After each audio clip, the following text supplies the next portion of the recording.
Statue of liberty को शायद आप लोगों ने देखा होगा, लेकिन क्या आपको पता है कि स्टैचू ऑफ लिबर्टी जैसी दिख रही है वैसी है नहीं। मतलब ये ग्रीन कलर की दिख रही है, लेकिन एक्चुअली इसका ओरिजिनली कलर ग्रीन नहीं था। ये एक्चुअली कॉपर की बनी हुई थी, तो कॉपर कलर था, बट ऑक्सीडेशन की वजह से, जिसको हम लोग केमिस्ट्री की भाषा में कोरोजन भी कहते हैं, उसकी वजह से ग्रीन कलर की हो गई। है ना इंटरेस्टिंग फैक्ट। क्या आपको पहले से पता था? नहीं पता था तो चैट में जरूर लिखेगा। और ऐसे ही अगर आप लोगों को आपके एग्जाम के पढ़वे से केमिस्ट्री पढ़नी है तो आपको क्या करना है, मेरी प्रोफाइल में जाना है। वहां पर जो YouTube का आइकन दिया है, वहां पर मेरे YouTube के चैनल का लिंक है, फटाफट से उसको जाके सब्सक्राइब करो और वहां पर आप केमिस्ट्री के इंटरेस्टिंग फैक्ट और लेक्चर्स पूरे देख सकते हैं। Thank you so much. Lockdown की वजह से आज तो सारे दिन संडे के जैसे लगते हैं, लेकिन जरा अपने ऑफिस के दिन याद करिए जब आप ऑफिस जाते थे। तब 6 दिन की कड़ी मेहनत के बाद अगर संडे नहीं आता तो क्या हालत होती है आपकी। पर सवाल यह है कि संडे की छुट्टी इंडिया में लाया कौन? किसने कहा कि संडे की छुट्टी होनी चाहिए? मैं आपको बताता हूं। संडे की छुट्टी के पीछे जिसने सबसे ज्यादा एफर्ट किए वो थे नारायण मेघाजी लोखंडे, जो 1881 में संडे की छुट्टी के लिए आंदोलन पर बैठे। बहुत सारे लोग जुड़े और आखिरकार 1889 में अंग्रेजों ने माना कि इंडिया में संडे की छुट्टी होनी चाहिए। क्या ये आपको पहले से पता था? नहीं पता था तो चैट में लिखना मत भूलिएगा। आप लोगों ने कैप्टन अमेरिका के हाथ में शील्ड को तो देखा होगा और उसको देख के शायद ऐसा महसूस होता होगा कि काश हमारे देश की सेवा में लगे और रक्षा में लगे सैनिकों के हाथ में ऐसी शील्ड होती ताकि उनकी जान को बचाया जा सकता।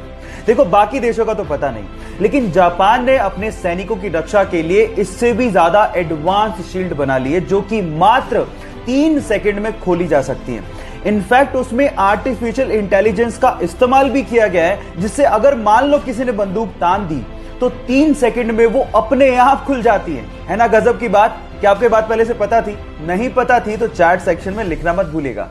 इंडिया की स्पेस एजेंसी इसरो का एक और कमाल सुनिए। नवंबर 2019 में कार्टोसैट 3 नामक एक सैटेलाइट को सफलतापूर्वक स्पेस में इन्होंने लॉन्च कर दिया। अब इसकी खास बात सुनिए।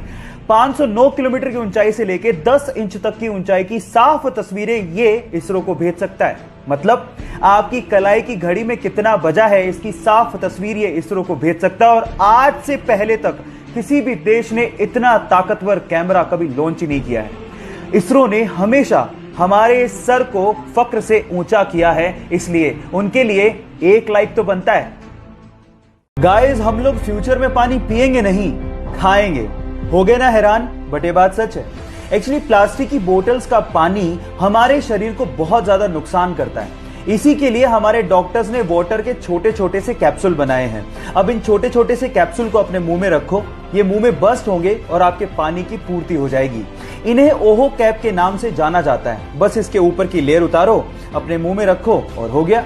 इस वंडरफुल डिस्कवरी के लिए एक लाइक तो बनता है। कोरोना के चक्कर में एक चीज सबने छोड़ दी और वो है हैंडशेक।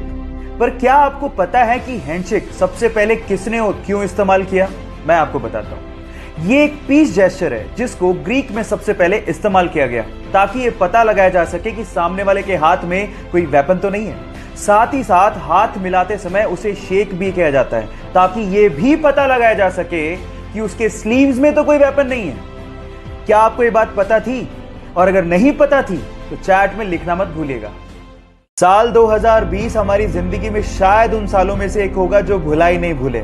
लेकिन 16 मई 2020 को कुछ ऐसा होने जा रहा है जिससे शायद इस घटना के बाद 2020 आपके लिए मेमोरेबल साल बन जाए। होगा कुछ यूं कि साइंटिस्ट के हिसाब से विनस, मून एंड जुपिटर तीनों कुछ इस तरह से स्पेस में अलाइन होंगे कि हमें आसमान में स्माइली दिखेगा। शायद हमारी जिंदगी में इसी चीज की सबसे ज्यादा कमी हो रखी है, जो नेचर के थ्रू हमें 16 मई 2020 को दिखने भी वाली है। मैं तो बहुत एक्साइटेड हूं। क्या आप लोग एक्साइटेड हैं? चैट सेक्शन में लिखना मत भूलिएगा।